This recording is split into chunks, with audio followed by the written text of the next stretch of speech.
છેલ્લા 2 અઠવાડિયામાં ગુજરાતમાં શંકાસ્પદ ચાંદીપુરા વાયરસને કારણે 6 બાળકો મૃત્યુ પામ્યા છે।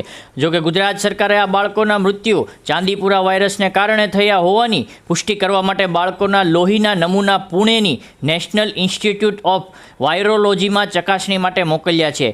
માટીની માખી સેન્ડ ફ્લાયને કારણે ફેલાતી આ બીમારીનો ભોગ બનનાર બાળક 24 થી 48 કલાકમાં જ જીવ ગુમાવી દે છે।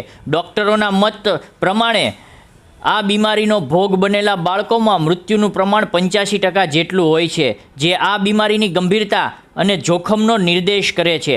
આ રોગના ફેલાવવા વિશે વાત કરતા ડૉક્ટર આશિષ જૈન કહે છે, ચાંદીપુરા વાયરસ એ સામાન્ય રીતે માટીની માખીથી તેમજ ક્યારેક મચ્છરને કારણે પણ ફેલાય છે। આ માટીની માખી લીપણવાળા ઘરોમાં કે માટીના ઘરોમાં પડતી તિરાડોમાં જોવા મળતી હોય છે।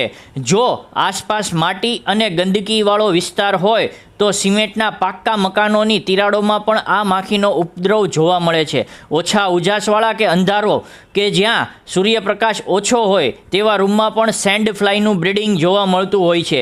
તેમણે વધુમાં જણાવ્યું હતું કે આ ચેપી રોગ નથી। એક બાળકને હોય તો બીજા બાળકને થાય તેવું નથી, પરંતુ ચેપગ્રસ્ત બાળકને કરડેલી માખી સ્વસ્થ બાળકને કરડે તો તે સ્વસ્થ બાળકને પણ આ ચેપ લાગી શકે છે। હાલ કોઈ એક ચોક્કસ ગામ કે વિસ્તારમાં વધારે કેસ જોવા મળ્યા નથી। અલગ અલગ સ્થળોએથી કેસ આવી રહ્યા છે। માટીના ઘરો કે ગંદકીવાળા વિસ્તારમાં રહેતા 9 થી 14 વર્ષ સુધીના બાળકોમાં અન્યોની સરખામણીએ રોગ પ્રતિકારક ક્ષમતા ઓછી હોય છે, જેને કારણે આ બીમારી સામે લડવાની તેમની ક્ષમતા ઓછી હોય છે। તંત્રી જાહિદ મદ્રા, સંધિ જાગૃતિ ન્યૂઝ, ભાવનગર।